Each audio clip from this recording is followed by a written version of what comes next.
तो अंग्रेजों ने देखा बच्चों 1905 में अंग्रेजों ने क्या किया, बंगाल विभाजन किया। किसने कराया था, लाल कर्जन ने कराया था। ठीक, उसके बाद क्या हुआ, 1906 में मुस्लिम लीग की स्थापना करवाई। ठीक, मुस्लिम लीग की स्थापना इसलिए हुआ कि ताकि एक अलग समुदाय, मतलब कि मुस्लिम धर्म के जो अलग समुदाय है, काफी संख्या है, ये लोग एक अलग कंट्री की धीरे धीरे क्या करने लगे, मांग करने लगे। ठीक, उसके बाद फिर डेट आया बच्चों आपका 1907 में, डेट है 1907 का। तो 1907 में क्या हुआ, इसके पहले हमने वीडियो में बताया था कि 1885 में एक गठन यानी कि एक पार्टी की स्थापना हुई थी जिसका नाम था कांग्रेस पार्टी। किसकी स्थापना, कांग्रेस पार्टी। तो जब कांग्रेस पार्टी की स्थापना 1885 में हुआ था बच्चों, तो उसमें दो दल सम्मिलित हो गए थे, जिसका नाम था जो है गरम दल और दूसरे का नाम क्या था, नरम दल। तो गरम दल और नरम दल वाले जब उसमें मतलब सम्मिलित हो गए, तो नरम दल और गरम दल वालों के विचारों में बहुत बड़ा मतभेद था। गरम दल वाले बिलीव करते थे बंदूक निकाल के मारने पर, गरम दल वाले।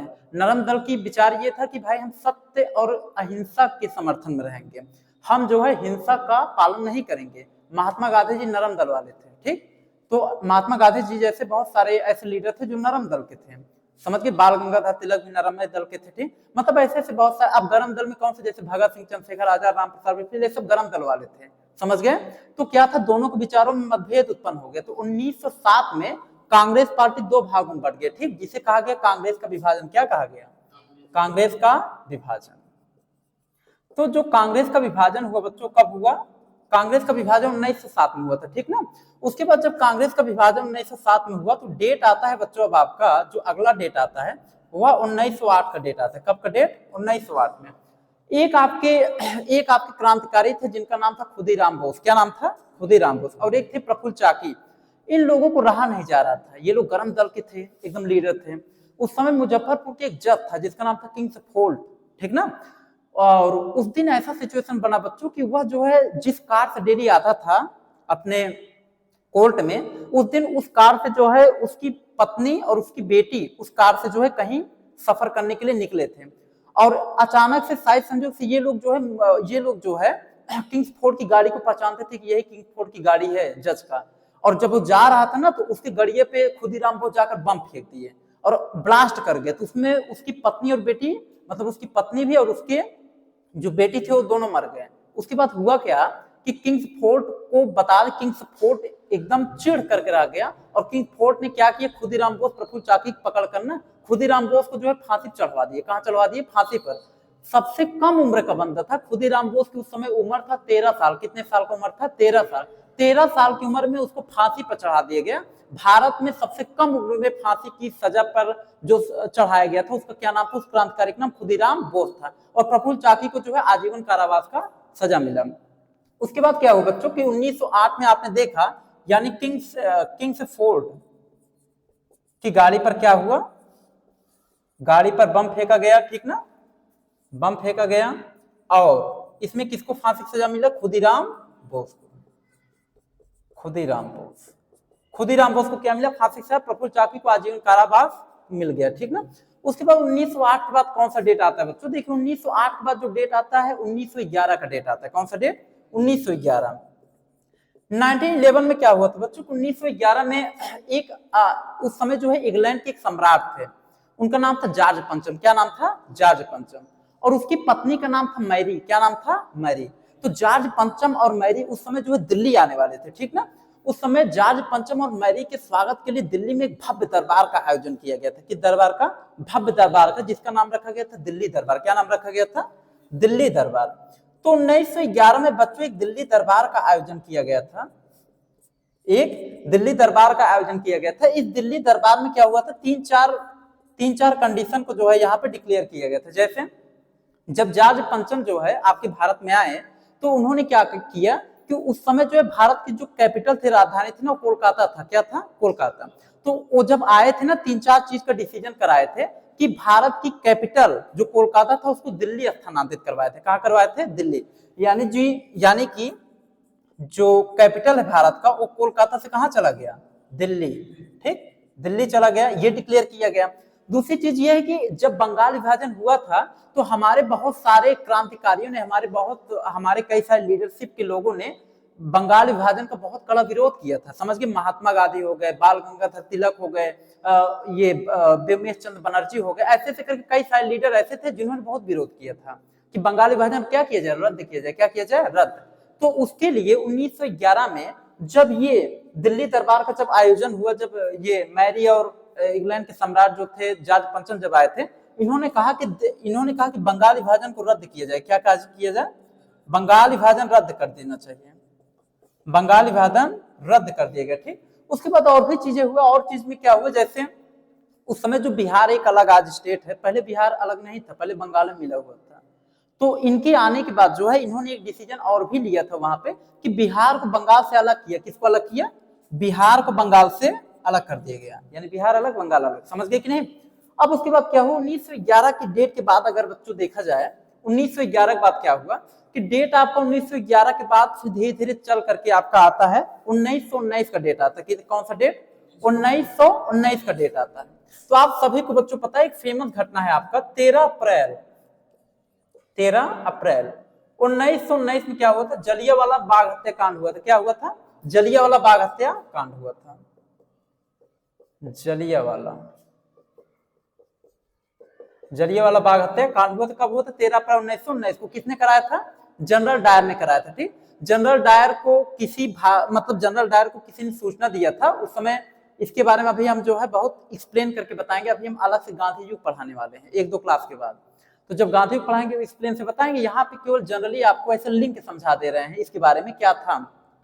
जो जलियांवाला बाग हत्याकांड हुआ था पंजाब के अमृतसर में हुआ था। ठीक ना, पंजाब के अमृतसर में उस समय 2 फेमस नेता थे, सैफुद्दीन किचलू करके। ठीक, पंजाब के बहुत फेमस नेता थे, उनको गिरफ्तार कर लिया गया था।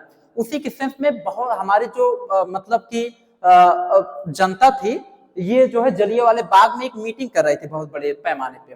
तो किसी ने जो है जनरल डायर को समय सूचना दे दिया कि वहां पे जनता जो है अंग्रेजों के खिलाफ में प्रदर्शन कर रहे थे। तो जनरल डायर अपनी सेना लेकर के आए। उस जलियांवाला बाग किले के जैसा था कुछ, उसके चारों तरफ दीवार थे, एक मेन गेट था जिससे एंट्री किया जाता है, बीच में कुआं भी था। तो जनरल डायर अपने सैनिकों सहित आया, वहां पे सैनिक लगवा दिया और अंधाधुंध गोली चलवा, कम से कम अंधाधुंध गोली चलवा। कम से कम बता दे कि हजारों संख्या में हमारे जो वहां पे सैनिक, हमारे जो वहां पे जनता थी, निर्दोष जनता हजारों की संख्या मारी गई। समझ गए? उसी के सेंस में जलियांवाला बाग हत्याकांड हुआ और फिर जनरल डायर ने ये गलत काम किया था। एक बंदा बचा था जिसका नाम था उधम सिंह। क्या नाम था? उधम सिंह के हाथ पे गोली लगी तो उधम सिंह बेहोश हो गया था। सबके मरने के बाद उधम सिंह उठा तो देखा पूरी लाश ही लाश बिछी थी। उधम सिंह को गुस्सा आया। उधम सिंह किसी प्रकार अपनी इमोशन को रोका और निकल पड़ा। और उधम सिंह ने उसी दिन कसम खाया था कि हम जनरल डायर को जो है भारत में रहेगा तो यहाँ मारेंगे, अगर यहाँ नहीं मिले इंग्लैंड जाएगा तो वहीं दौड़ा करके मारेंगे, कहीं भी मिलेगा तो मारेंगे जरूर। तो जब जनरल डायर मार करके आया था तो अंग्रेजों ने क्या किया था, इसको माला फूल मतलब इसको माला पहनाए थे। किसको? जनरल डायर को। तुम बहुत अच्छा काम किया, उत्तम काम करके आया, भारतीय जो मारे। समझ गए?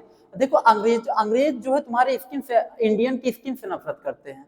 अंग्रेज जो है ना भारतीयों के बहुत बड़े दुश्मन है। वो कभी तुमको मतलब लाइक कर ही नहीं सकते हैं, क्योंकि अंग्रेज जो होते हैं वो एकदम गोरे टाइप के होते हैं और वो कहते हैं भारतीयों का चमड़ा मोटा होता है और वो स्किन से नफरत करते हैं और अंदर से भावनाओं की तो बातें छोड़ दीजिए। सोचिए कितना भयानक दर्दनाक घटनाएं हुआ था 13 अप्रैल 1919 को। उसके बाद क्या? उधम सिंह गया था इंग्लैंड में कोई एक मीटिंग था। ऐसे लंदन में एक हाल है जिसका नाम है कैक्सटन हाल, वहां पे कोई मीटिंग था। जनरल डायर को समय वहां बुलाया गया था मीटिंग के लिए। तो जनरल डायर वहां मीटिंग में खड़े होकर ऐसे मतलब बोल रहे थे, स्पीच दे रहे थे। वहां पे उधम सिंह जो है एक बुक लेकर के, बुक में एक पिस्तौल रख करके पहुंचा और उनके सामने ऐसे खड़ा हुआ, कहा ओ डायर। 2 बार आवाज निकाल करके बंदूक से पिस्टल निकाल कर धार धार धार 3 फायरिंग के मारा सीने पर। उसी समय मर गया और उसको पकड़कर बाद में फांसी से मिला। तो ये था 13 अप्रैल 1919 की घटना। अभी इसको बहुत विस्तार रूप में हम बताएंगे गांधी युग में, ये नॉर्मली आपको समझाएगा। ठीक, उसके बाद अगला जो कंडीशन है बच्चों 1919 के बाद जो अगला जो डेट आता है वो आता है बच्चों 1920 का। कौन सा डेट आता है? 1920 का। 1920 में क्या हुआ था? तो 1920 में असहयोग आंदोलन चला था। कौन सा आंदोलन? महात्मा गांधी ने बच्चों असहयोग आंदोलन चलाया था। कौन सा आंदोलन? असहयोग आंदोलन चला था महात्मा गांधी द्वारा। असहयोग आंदोलन का मतलब ये होता है कि 1919 में जो घटना हुआ था ना, दर्दनाक घटना, उसी के सेंस में जब असहयोग आंदोलन चला तो महात्मा गांधी ने कहा हम अंग्रेजों की एक भी बात नहीं मानेंगे। असहयोग आंदोलन बहुत बड़ा जन आंदोलन था, पूरे भारत में चलाया गया। पूरे देश की जनता ने महात्मा गांधी का साथ दिया महात्मा गांधी के साथ ही महात्मा गांधी ने कहा अंग्रेजों की कोई बात नहीं मानना है, हम अंग्रेजों का सहयोग नहीं करेंगे, कोई भी अंग्रेजी स्कूल में पढ़ने नहीं जाएगा, मतलब अंग्रेजों को पूरी तरीके से क्या करना, बहिष्कार करना है। क्या करना है, बहिष्कार। अंग्रेजों को बाल नहीं काटना, अंग्रेजी स्कूल में पढ़ने नहीं जाना, अंग्रेजी शिक्षक से नहीं पढ़ना है, अंग्रेजों द्वारा बनाए गए सामान को यूजफुल तरीके से अपने यूज में नहीं लाना है, समझ गए कि नहीं, पूरी तरीके से क्या कर देना, बहिष्कार कर देना है। 1920 में जब हुआ असहयोग आंदोलन, पूरे देश की जनता ने महात्मा गांधी क्या किया, पूरा फुल समर्थन किया, साथ दिया। उसके बाद फिर क्या हुआ, 1920 के बाद असहयोग आंदोलन के बाद बच्चों चला आपको 1922 का डेटा है, कौन सा डेटा आता है, 1922 का। 1922 के डेट में क्या हुआ था, 1922 के डेट में हुआ चौरा चौरी कांड। कौन सा कांड हुआ था, चौरा चौरी कांड, चौरा चौरी कांड हुआ 1922 के डेट में बच्चों। एक कांड हुआ जिसका नाम रखा गया चौरा चौरी कांड। अच्छा, चौरा चौरी कांड क्या था, ध्यान सुनिएगा, ये सब बताया गया, हल्का से एक्सप्लेन हो रहा है, ठीक। अभी इन सब का गांधी को पूरा डिस्क्राइब करेंगे, अभी आपको नॉर्मली लिंक दे रहे हैं, ठीक ना। चौरा चौरी कांड कहाँ हुआ था, आप सब जानते हैं। चौरा चौरी कांड के लिए उत्तर प्रदेश का एक जिला है गोरखपुर, नाम सुने हैं, बहुत फेमस जिला है, ठीक। वहां के सांसद भी एक फिल्मी स्टार के हैं, क्या नाम है, आप सब जानते भी होंगे, रवि किशन जी, रवि किशन है, वहां के सांसद हैं। तो बता दें कि क्या है, चौरा चौरी कांड उत्तर प्रदेश के गोरखपुर में एक, मतलब कि वहां पे एक चौरा चौरी नाम का एक मार्केट पड़ता है जिसका नाम है चौरा चौरी बाजार।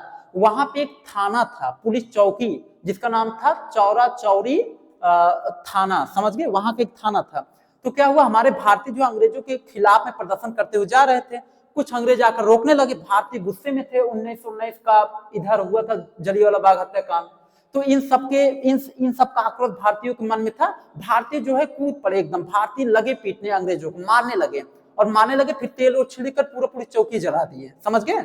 उसी को नाम दिया गया चौरा चौरी कांड, नाम दिया गया, समझ गए कि नहीं। उसमें बता दें, चौरा चौरी कांड में भारतीयों ने जला करके मारा था, अंग्रेजों को जिंदा जला दिए थे। वहां पे बता दे, वहां तक कि चौरा चौरी कांड में जो वहां का दरोगा था ना, वो मारा गया था उस कांड में, समझ गए कि नहीं, आग के लपेट में।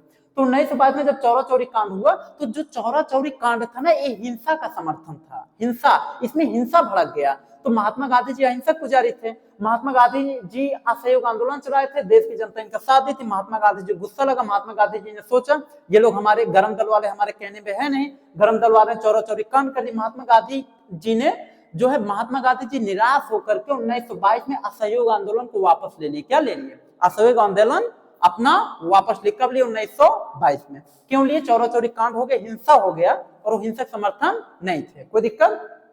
उसके बाद बच्चों बता दे, अब डेट आता है 1922 के बाद, जो अगला डेट आता है 1924 का डेट आता है, कौन सा डेट, 1924। बच्चों बता दें कि 1924 में आप सबने एक बंदे का नाम सुना होगा, बहुत फेमस बंदा है।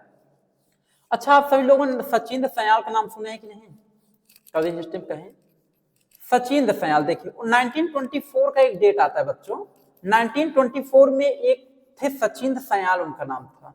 उन्होंने एक पार्टी बनाई, क्वेश्चन कई बार पेपर में पूछा गया है, Hindustan Republican association, Hindustan Republican association, ध्यान देखिएगा। देखिए 1924 का डेट आता है, तो 1924 में इन्होंने एक पार्टी बनाई, Hindustan Republican association, Hindustan Republican association. इसके फाउंडेशन, इसके जो संस्थापक थे उनका नाम था सचिंद्र नाथ सयाल, सचिंद्र नाथ सयाल, ये थे, ठीक ना, इसके फाउंडेशन थे, संस्थापक थे। तो हिंदुस्तान रिपब्लिकन एसोसिएशन का उद्देश्य क्या था, क्यों बना था ये पार्टी, इसका उद्देश्य ये था कि हमें भारतीय युवाओं को, जो हमारे भारत के जो युवा यंग हैं, उनको एकजुट करना है। क्यों एकजुट करना, ताकि भारत से अंग्रेजों को हम भगा सकें, इसके लिए एकजुट करना था, अंग्रेजों से लड़ने के लिए, ठीक। उसके लिए एक पार्टी बना, हिंदुस्तान रिपब्लिकन एसोसिएशन।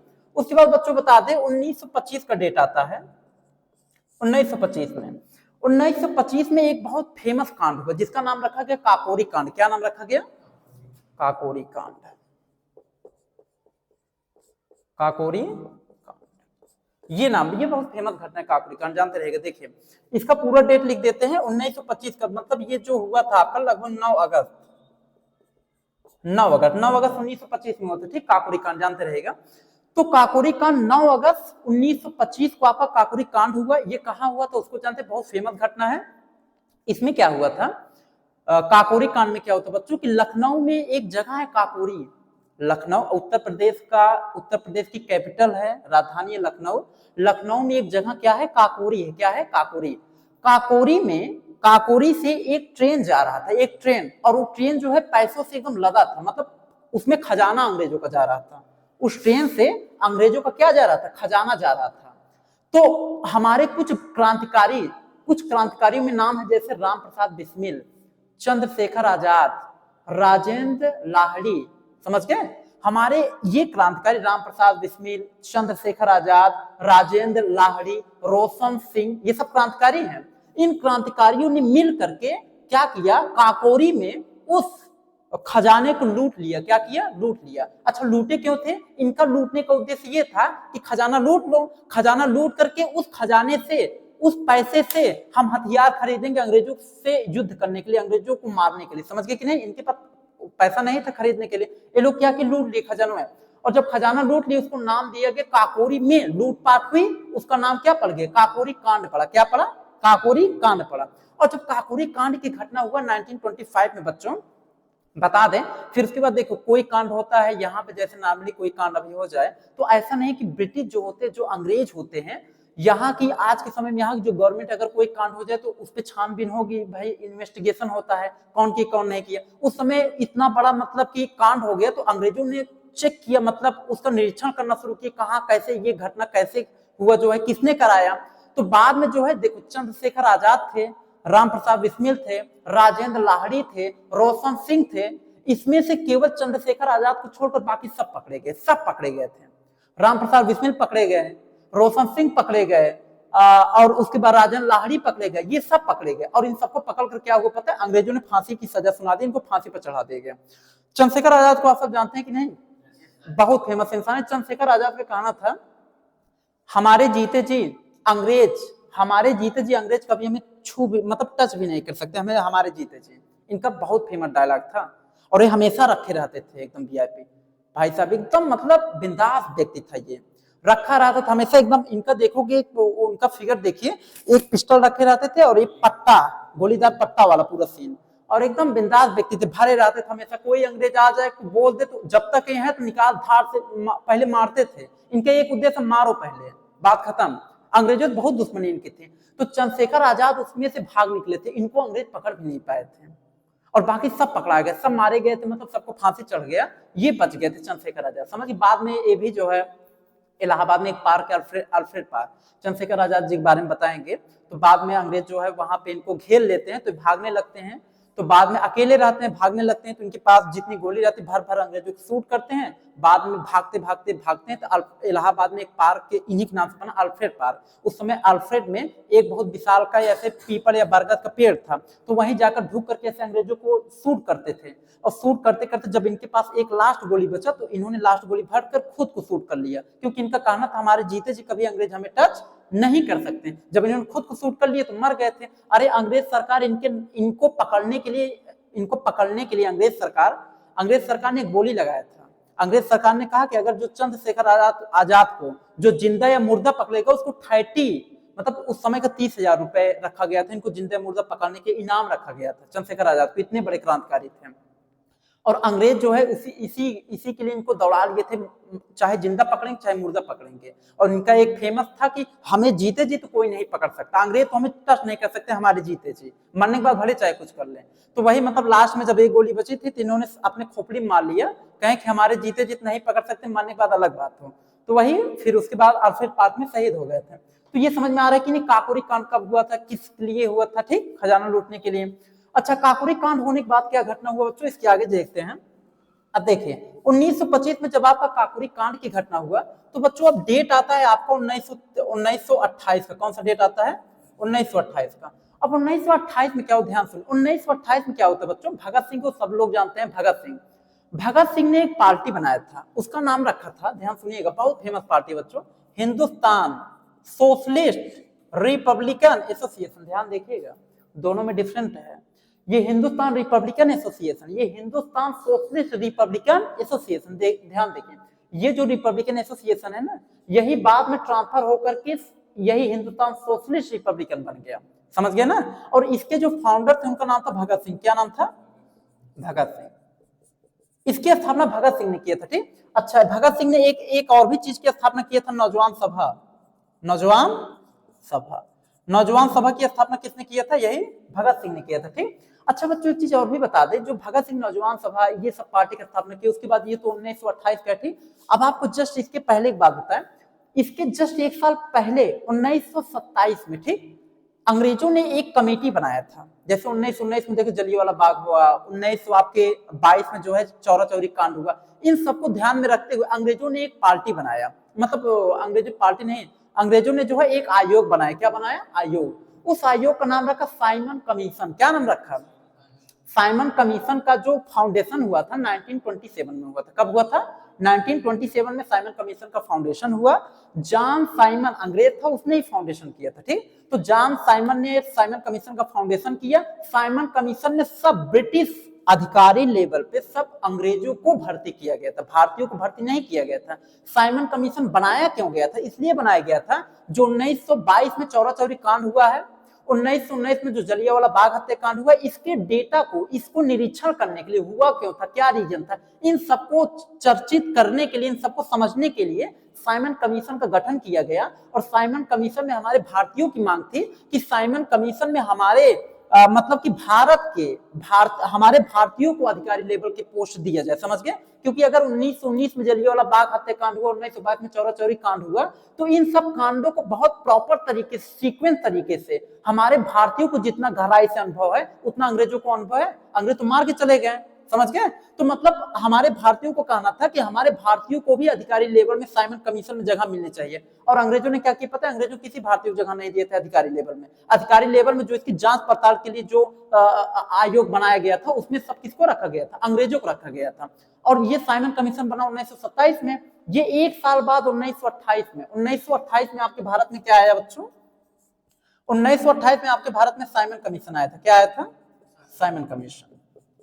अच्छा, अब आपको समझ में आ रहा होगा साइमन कमीशन क्यों बना था, इसके बारे में मैंने बताया। ठीक, 1928 में आपके भारत में साइमन कमीशन आया। उस समय आपके भारत के एक फेमस नेता थे जिनका नाम था लाला लाजपत राय। क्या नाम था? लाला लाजपत राय। लाला लाजपत राय के जब साइमन कमीशन आपके भारत में 1928 में आया, लाला लाजपत राय जो है भारतीयों के साथ निकल पड़े इसका विरोध करने के लिए। लाला लाजपत राय ने निकल पड़े इसका विरोध करने के लिए लाला लाजपत राय ने नारा दिया कि Simon commission go back, Simon commission go back. इनके साथ जितनी भी पब्लिक थी सब लोग कहने लगे Simon commission go back. Go back का मतलब साइमन कमीशन वापस अपने कंट्री लौट जाओ, तुम्हारे लिए भारत में कोई जगह नहीं, भारत हमारा देश है। समझ गए कि नहीं? जब तुम उसमें कोई भारतीयों को जगह नहीं दिए तो Simon commission go back. Police कप्तान था एक सैंडर्स, उसका नाम था, क्या नाम था? सैंडर्स। सैंडर्स को देख रहा था एकदम, अरे ये कौन है जो इतना कह रहा गो बैक गो बैक। इसने अपने पुलिस को कहा जरा उसमें देखो कौन मेन लीडर है। देखा लाला लाजपत राय एकदम सबसे आगे खड़े थे, विरोध कर रहे थे। तो एक मतलब 10-15 पुलिस गए, कहें कि देखिए आप सब विरोध ना कीजिए और लौट जाइए। ये लोग माने नहीं, कहें कि Simon commission go back, Simon commission go back. Police कप्तान सैंडर्स था, उसने आदेश दिया मारो लाठीचार्ज को, लाठीचार्ज हुआ, थर पीटने लगे। और सबसे आगे थे लाला लाजपत राय। मान लो आम जनता थी वो तो कुछ भाग भी गई, लाला लाजपत राय आगे होने के नाते इतनी विधिवत पीटे, इनको इतनी लाठी मार दी अंग्रेज, बता दे उसी दिन मर गए बेचारे, उसी दिन मर गए थे लाला लाजपत राय। और बता दें कि इनको जब लाठी पड़ी, इतनी इनकी तबीयत बहुत ज्यादा डाउन हो गई, तो लाला लाजपत राय ने एक नारा दिया कि मेरे शरीर पर पड़ी एक एक लाठी अंग्रेजी साम्राज्य के ताबूत की कील साबित होगी। इन्होंने ये नारा दिया कि मेरे शरीर पर पड़ी एक एक लाठी अंग्रेजी साम्राज्य के ताबूत की कील साबित होगी। उसके बाद कुछ समय बाद इनका डेथ हो गया। और पूरे लाहौर की जो जनता थी, एक प्रकार से पूरे भारत की जनता एकदम गुस्से से आग बबूला हो गई। सभी लोगों ने कहा छोड़ेंगे नहीं बंदे को, सैंडर्स को नहीं छोड़ेंगे, कुछ भी हो जाए, जिसने मारा है लाला लाजपत राय छोड़ेंगे नहीं।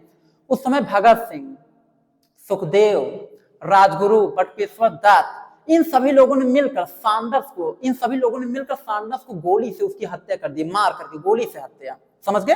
और जब गोली से हत्या किए ना, उस समय क्या हुआ, गोली से हत्या कर दी, जांच पड़ताल होने लगी, हाहाकार एकदम मच गया। उसके बाद लाहौर में अंग्रेजों का एक असेंबली चल रहा था, लाहौर में केंद्रीय असेंबली अंग्रेजों का चल रहा था, बैठकर कुल मीटिंग कर रहे थे इन्हीं लोगों को पकड़ने उकड़ने के बेस पे। सुखदेव, भगत सिंह, राजगुरु, बटुकेश्वर दत्त को ये लोग क्या किए पता है? बटुकेश्वर दत्त, भगत सिंह गए बम लेकर के, ये लोग जान रहे तब हम लोग बचेंगे नहीं, इतना बड़ा कांड किए, बम लेकर के फेंक दिए। ले उसके सामने ऐसे फेंक दी केंद्रीय असेंबली में जाकर के फेंक दिया और भागो नहीं कि वहीं खड़े रह गए जाओ। और फिर पुलिस और फेंके तो एकदम कुर्सी उसी लेकर भागा पर आगे पीछे से। उसके बाद फिर पुलिस दौड़ कर जो सिक्योरिटी थी आकर दौड़ कर इनको तुरंत पकड़ ली और पकड़ करके इनको लेकर के जेल में गई, बंद कर दी। फिर उसके बाद डिसीजन हुआ बच्चों, इस डिसीजन किया गया 23 मार्च 1931 को। ध्यान देखिएगा, अभी डेट थोड़ा सा एक दो डेट और है बीच में बताना, थोड़ा सा आगे हम बता देते हैं आपको। देखिए 23 मार्च 1931 का डेट रखा गया बच्चों। 23 मार्च 1931 का डेट रखा गया कि इस दिन फांसी देना है। किसको किसको किसको फांसी देना है? भगत सिंह, सुखदेव, बटुकेश्वर दत्त की फांसी नहीं मिला था, सुखदेव, राजगुरु, इन तीनों लोगों को फांसी की सजा सुनाया गया था। बटुकेश्वर दत्त को ना आजीवन कारावास मिला था, समझ गए, आजीवन कारावास। इन तीनों लोगों को किसकी सजा सुनाया गया? फांसी की सजा सुनाया गया। ठीक, 23 मार्च 1931 को इन तीनों लोगों को फांसी के फंदे पर लटका दिया गया। और आपको पता है कि आप शहीद दिवस कब मनाते हैं? याद है? 23 मार्च को आप क्या मनाते हैं बच्चों? शहीद दिवस मनाते हैं इन्हीं लोगों के लिए, समझ गए? ये हम लोगों के लिए कितना। और भगत सिंह जब जा रहे थे फांसी के फंदे पर झूलने के लिए ना, भगत सिंह, इनके चेहरे पर मुस्कान था, रो नहीं रहे थे, चेहरे पर मुस्कान था। उस समय इन्होंने एक नारा दिया, फांसी के फंदे की तरफ जा रहे थे, इन्होंने नारा दिया, इंकलाब जिंदाबाद, इंकलाब जिंदाबाद। इंकलाब जिंदाबाद का मतलब क्या होता है जानते हो? इसका मतलब ये होता है बच्चों कि अब ये क्रांति चलती रहे, रुकेगी नहीं, अब ये क्रांति निरंतर चलती रहेगी। नारा दिया इंकलाब जिंदाबाद। और इन्होंने कहा, इन्होंने जोरदार आवाज से कहा कि मैं आज जो आगाज कर रहा हूं, कल इसका अंजाम आएगा और मेरे मरने के बाद मेरे वतन पर मरने वालों का सैलाब आएगा। समझ गए कि नहीं? इन्होंने ये नारा दिया और बहुत ही फेमस इनका इंकलाब जिंदाबाद का नारा। और उसके बाद फिर इन तीनों लोगों को क्या चढ़ा दिया? फांसी पर चढ़ा दिया गया। उसके बाद देखते बच्चों, ये तो मैंने आपको आगे की घटना बता दी, थोड़ा सा एक दो घटना पीछे चलते हैं, जैसे वो तो बहुत आगे के। देखिए 1928 में आपने देखा, एक घटना देखते हैं बच्चों 1929 का, जैसे वो तो आपने देख लिया, वो बहुत आगे का सीन है, बता दी, बीचों में कुछ और कांड हुआ था। 1929 में क्या हुआ था आपको पता है बच्चों की? 1923 में ही, 1924 बताए, 25 बताए, ठीक, अभी 1923 देख लेंगे। 1929 में आपको पता है पंडित जवाहरलाल नेहरू उस समय 1929 में एक अधिवेशन चल रहा था जिसका नाम था मतलब कांग्रेस का अधिवेशन चल रहा था 1929 में, लाहौर अधिवेशन। ध्यान सुनिएगा, 1929 में लाहौर अधिवेशन चल रहा था बच्चों। क्या चल रहा था? लाहौर अधिवेशन। 1929 में लाहौर अधिवेशन चल रहा था। लाहौर अधिवेशन कहने मतलब कांग्रेस पार्टी का अधिवेशन चल रहा था उस समय। तो कांग्रेस पार्टी का लाहौर अधिवेशन चल रहा था 1929 में। कांग्रेस पार्टी के लाहौर अधिवेशन 1929 में पंडित जवाहरलाल नेहरू ने कसम खा लिया था कि हम भारत को पूर्ण स्वराज दिलाएंगे। क्या दिलाएंगे? पूर्ण स्वराज। पूर्ण स्वराज का मतलब जानते हो? पूरी तरीके से अपना राज, क्योंकि भारत हमारा देश है, हमारे देश में सब कुछ, हर प्रोसेस करने का अधिकार हमारा है, अंग्रेजों कुछ नहीं, समझ गए? तो भारत को हम पूर्ण स्वराज दिलाएंगे। 1929 में पंडित जवाहरलाल नेहरू ने कसम खाया था और इनकी कसम का ये परिणाम निकला 1930 में। उसमें देखो यहां तक दिख रहा है कि नीचे तक, ठीक है? तो देखिए 1930 में बच्चों बता दे, 1930 के डेट में बता दे कि लाहौर में एक नदी जिसका नाम है रावी नदी, लाहौर में रावी नदी के किनारे, लाहौर में, ध्यान सुनिएगा बच्चों, लाहौर में रावी नदी के किनारे है, रावी नदी के किनारे, लाहौर में रावी नदी किनारे रात के 12 बजे इन्होंने जो है तिरंगा झंडा फहराया था। क्या फहराया था? तिरंगा झंडा फहराया था। और ये जो डेट पूरा हम लिख देते हैं बच्चों, बहुत फेमस डेट है, इस डेट को एकदम याद किए रहेगा। 1930 तो ये तो सन है आपका, देखो 26 जनवरी का डेट था। क्या डेट था? 26 जनवरी 1930 में लाहौर में रावी नदी के किनारे इन्होंने रात के 12 बजे तिरंगा झंडा फहराया। उस दिन को हम लोग स्वाधीनता दिवस के रूप में मनाने लगे। क्या मनाने लगे? उस दिन से हम लोग हमेशा के लिए स्वाधीनता दिवस के रूप में मनाने लगे थे। और बच्चों एक चीज आज आपको बता दें, अभी आप जानेंगे, स्वाधीनता दिवस, स्वाधीनता दिवस। देखिए स्वाधीनता दिवस का मतलब ध्यान समझिए, जब 26 जनवरी 1930 को 26 जनवरी के दिन रात के 12 बजे जब तिरंगा झंडा फहराया गया ना, उस दिन से हम लोग स्वाधीनता दिवस मनाने लगे। यानी हम लोग को माना कि अब से हम लोग क्या होने लगे? स्वतंत्र हो गए, जान लीजिए, एक प्रकार से ये मानने लगे। अच्छा बच्चों, ये स्वाधीनता दिवस बाद में जाकर गणतंत्र दिवस में बदला। कैसे बदला जानिए, हल्का समझ लीजिए।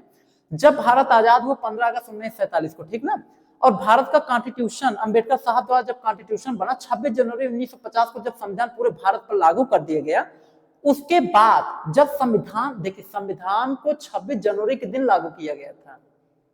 आपको बिलीव होना चाहिए संविधान बना कब पता है? 26 नवंबर 1949 के सन में आपका संविधान बनकर तैयार हो गया था। उसको 26 जनवरी के दिन क्यों लागू किया पता है? इसलिए लागू किए थे क्योंकि 26 जनवरी के दिन ही हम स्वाधीनता दिवस मनाते थे। और इसीलिए जब 26 जनवरी के दिन हमने अपना संविधान लागू किया 1950 के डेट में, 1950 के सन में 26 जनवरी के दिन लागू किया, इससे ये मतलब निकला बच्चों कि 26 जनवरी के दिन स्वाधीनता दिवस की जो महत्ता थी वो पूरी तरीके से बरकरार बना रहे। समझ गए कि नहीं? और 26 जनवरी के दिन जब हम लोगों ने पूरी तरीके से 1950 के सन में जब संविधान को लागू किया, तो उस दिन को हम लोग स्वाधीनता दिवस से आगे बढ़ के हम लोगों ने गणतंत्र दिवस का नाम दिया। क्या नाम दिया? गणतंत्र दिवस। तब से हमारा जो भारत है, कंट्री है, वो गणतांत्रिक कंट्री बन गया, डेमोक्रेसी रिपब्लिकन कंट्री बन गया। समझ गए कि नहीं? मतलब डेमोक्रेसी कंट्री बन गया, लोकतांत्रिक देश बन गया। कोई दिक्कत समझ में आ रहा है कि नहीं अच्छे से? तो हुआ क्या बच्चों, 1930 का ये डेट था। अच्छा, 1930 के डेट में एक घटना और भी बताते हैं। एक बहुत फेमस क्रांतिकारी बच्चों, उसका नाम था सूर्य सेन। क्या नाम था? सूर्य सेन, बहुत फेमस क्रांतिकारी है। उस समय क्या हुआ था? 1930 का डेट है, ध्यान सुनिएगा। 1930 में एक दो घटना हुआ था, सब जिक्र करते हैं एकदम अच्छे से। ब्रिटिश कह रहे, इंडियन जो एक बहुत बड़ा क्रांतिकारी था, उसका नाम था सूर्य सेन नाम था। उस समय बंगाल में अंग्रेजों का बहुत बड़ा हथियारों का गोदाम था बंगाल में, उसका नाम रखा गया था ब्रिटिश शस्त्रागार। बंगाल में एक ब्रिटिश शस्त्रागार था, अंग्रेजों का बहुत बड़ा हथियारों का गोदाम था। सूर्य सेन ने क्या किया था, वहां अटैक करके इसने उसका जो शस्त्रागार था, हथियार, गोला बारूद, जो बंदूक रखा गया था ना, उसको लूट लिया था। क्या किया था? लूट लिया था। बाद में अंग्रेजों ने उसको पकड़कर क्या चढ़ा दिया था? फांसी पर चढ़ा दिया था। समझ गए? 1930 का घटना याद किए रहिएगा, सूर्य सेन का। ब्रिटिश शस्त्रागार पे इसने क्या किया था? लूट लिया था उसको। समझ गए कि नहीं? अच्छा, उसके बाद 1930 में घटना और भी फेमस हुआ था, बहुत पॉपुलर घटना है। 1930 में बच्चों सविनय अवज्ञा आंदोलन की स्टार्टिंग हुआ था। पता है कि नहीं? महात्मा गांधी ने किया था। 1930 में महात्मा गांधी ने सविनय अवज्ञा आंदोलन की स्टार्टिंग किया था। सविनय अवज्ञा आंदोलन का मतलब क्या होता है बच्चों, जान लो। देखिए, सविनय अवज्ञा आंदोलन का मतलब होता है कि हम हाथ जोड़ करके अंग्रेजों की कोई भी बात नहीं मानेंगे। अंग्रेज कोई भी बात कहेंगे, उनकी बात को निरुत्तर करेंगे, उनकी बात की अवहेलना करेंगे, अवज्ञा करेंगे। देखो, सविनय अवज्ञा, सविनय का मतलब है विनम्रता पूर्वक, विनम्रता के साथ। अवज्ञा मतलब मनबे नहीं करेंगे, अवज्ञा करेंगे। जैसे हम कुछ कहे तुम कहे नहीं करेंगे, अवहेलना। समझ गए? आंदोलन मतलब अब जाने पब्लिक के साथ समर्थन मिला तो वही आंदोलन बन गया। ठीक, तो सविनय अवज्ञा आंदोलन की स्टार्टिंग हो 1930 में किसने किया? महात्मा गांधी ने किया। पूरे देश की जनता ने इनकी साथ दिया था। उसके बाद 1931 का डेट देखा गया बच्चों, 23 मार्च 1931 में आपने देखा भगत सिंह, सुखदेव, राजगुरु क्या मिला? फांसी मिला। बट केशव दत्त को क्या मिला था? आजीवन कारावास। अच्छा बच्चों, एक यहाँ पे एक बहुत खास, बहुत फेमस जिक्र आता है, आप सबने कहीं की पढ़ा भी होगा, कुछ लोगों ने एक्सेप्ट, कुछ लोगों ने आपसे ये भी कहा होगा। अच्छा, ये बताओ कि महात्मा गांधी जी भगत सिंह को बचाए क्यों नहीं थे? कुछ लोग क्वेश्चन करते हैं ना, तो महात्मा गांधी जी भगत सिंह इन लोगों को बचाए काहे नहीं थे जब इन लोगों को फांसी लग रहा है, जबकि महात्मा गांधी जी एडवोकेट थे।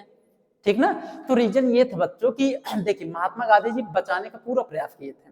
रीजन ये था कि उस समय एक अंग्रेज था भारत में, जिसका नाम था लॉर्ड इरविन। क्या नाम था? लॉर्ड इरविन नाम था। तो जब महात्मा गांधी जी ने सविनय अवज्ञा आंदोलन स्टार्ट किया था ना, तो पूरे देश की जनता ने महात्मा गांधी जी का साथ दिया।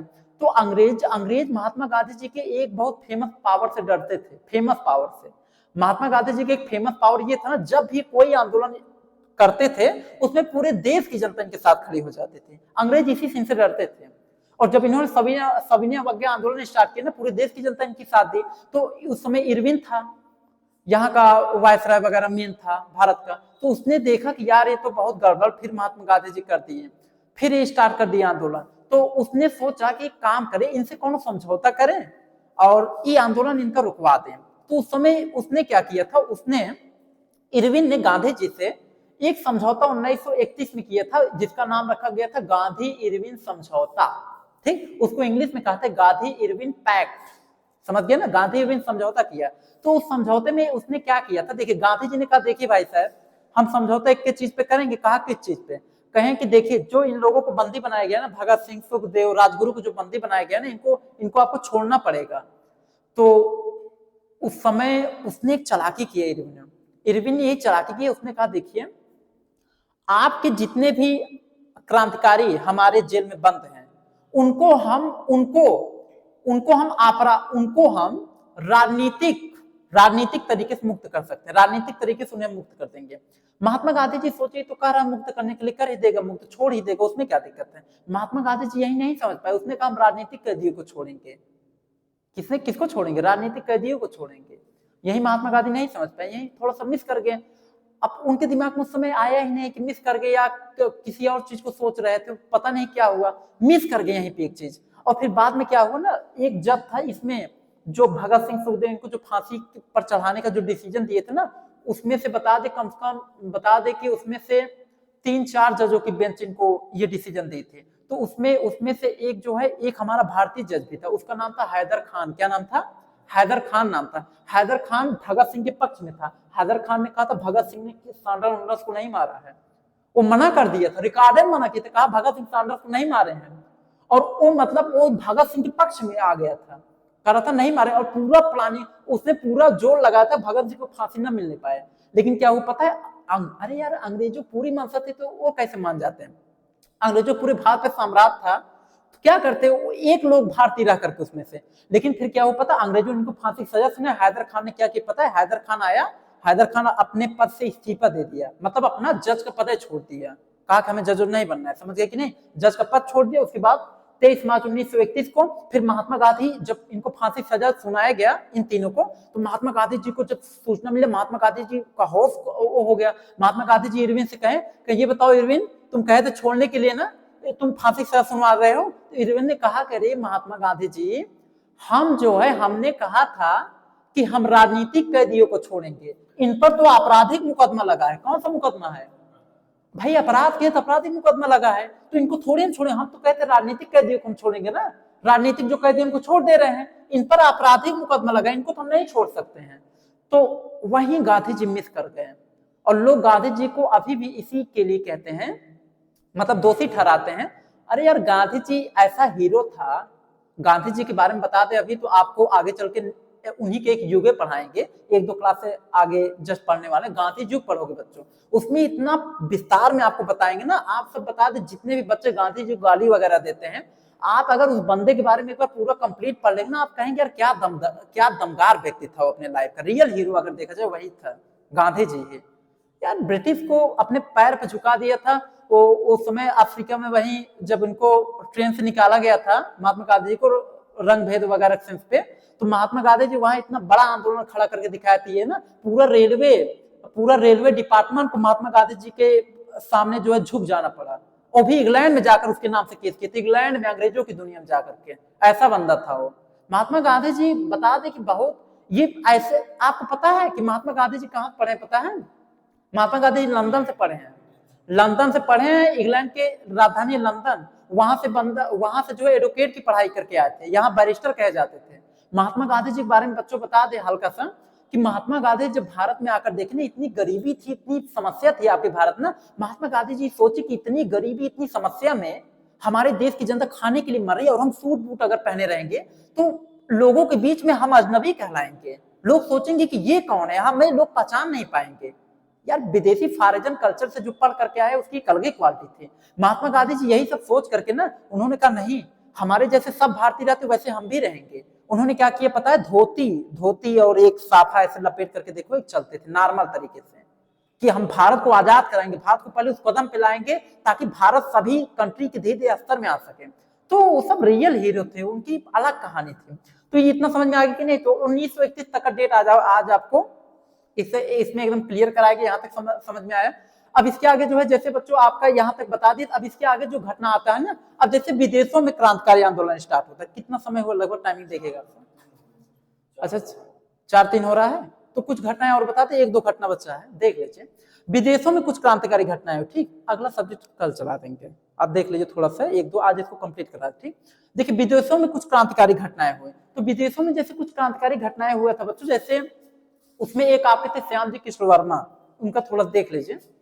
अब विदेश में कितने लोग ऐसे थे जिन्होंने विदेश में कुछ नए नए पार्टियों की स्थापना किया था, ठीक ना, वो सब थोड़ा देख लेते हैं। देखिए